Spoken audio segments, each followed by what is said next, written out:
बडगाव तालुक्यातील कसगाव येथील रेल्वे स्थानकावर अखेर तब्बल 4 महिन्यांच्या प्रतीक्षेनंतर बडनेरा नाशिक रोड ह्या गाडीला प्रत्यक्षात थांबा मिळाला आहे।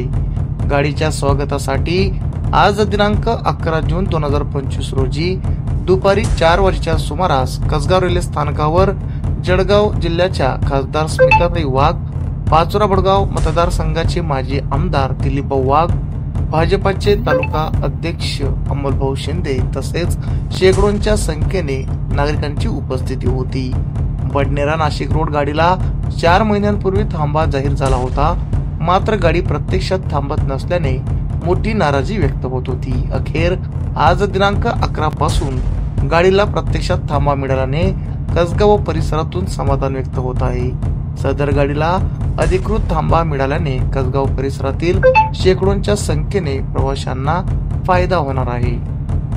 नाशिक मेमोचा थांबा आपण कसगावला जो मंजूर केला होता त्या माध्यमातून आज ट्रेनला दाखवून असल्याचे स्वागत केलेले आहे। आणि मला असं वाटतं या पंचक्रोशीत आमचं कसगाव असेल, गोंडाळा असेल, नाशिक असेल, पंचक्रोशी सगळे जवळपास 40 गावांनी मला हे निवेदन दिलं होतं की मेमो नाशिक मेमो गाडी या ठिकाणी थांबली पाहिजे। कारण पंचक्रोशीला सगळ्या लोकांना इकडच्या म्हणजे दोघं बाजूला जायला गाडीची कुठली सुविधा नसल्यामुळे गाडीचं थांबणं गरजेचं आहे।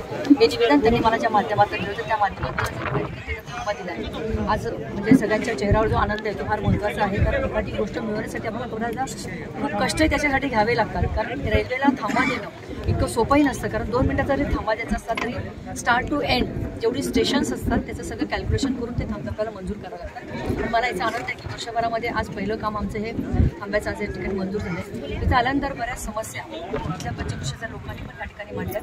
मध्ये एक रेल्वे लाईनचं जे काम चालू होतं त्या ठिकाणी पाणीच असतं, त्यामुळे शेतकऱ्यांना आणि मजुरांना जे शेतीत काम करणारे सालदार त्यांना जायला यायला त्या ठिकाणी द्रविड प्राणायाम त्या ठिकाणी करावा लागतो। या समस्यांचं निराकरण करण्यासाठी सन्माननीय आमदार महोदय आज या ठिकाणी नाही आहेत, पण दिलीप भाऊ आणि मी आम्हाला सगळ्यांनी ही निवेदनं या ठिकाणची दिली आहेत। तसंच बाजूची जी काही आपली वस्ती आहे त्या वस्तीमध्ये शाळेतल्या मुलांना ये-जा करण्यासाठी किंवा जी काही लोक असतील कामा व्यवसायासाठी जाणारे या बाजूने त्या बाजूकडे जाणार आहे त्यांनाही या ठिकाणी एक जिण्याची दादऱ्याची गरज आहे, तर तेही निवेदन मला या ठिकाणी दिलं आहे। येणाऱ्या 8 दिवसामध्ये आम्ही या संदर्भात रेल्वेच्या वेगवेगळ्या ज्या काही अडचणी आहेत पाचोरा विधानसभा क्षेत्रातल्या त्याच्यासाठी स्पेशल आम्ही रेल्वेची एक मीटिंग त्या ठिकाणी ऑर्गनाईज करतो आणि त्या मीटिंगमध्ये या सगळ्या विषयांची चर्चा करून याचा मार्ग काढण्याचा आम्ही त्या ठिकाणी प्रयत्न करणार आहोत। आमच्या चॅनलला लाईक करा, सबस्क्राईब करा, बेल आयकॉनवर क्लिक करा आणि हो शेअर करायला विसरू नका।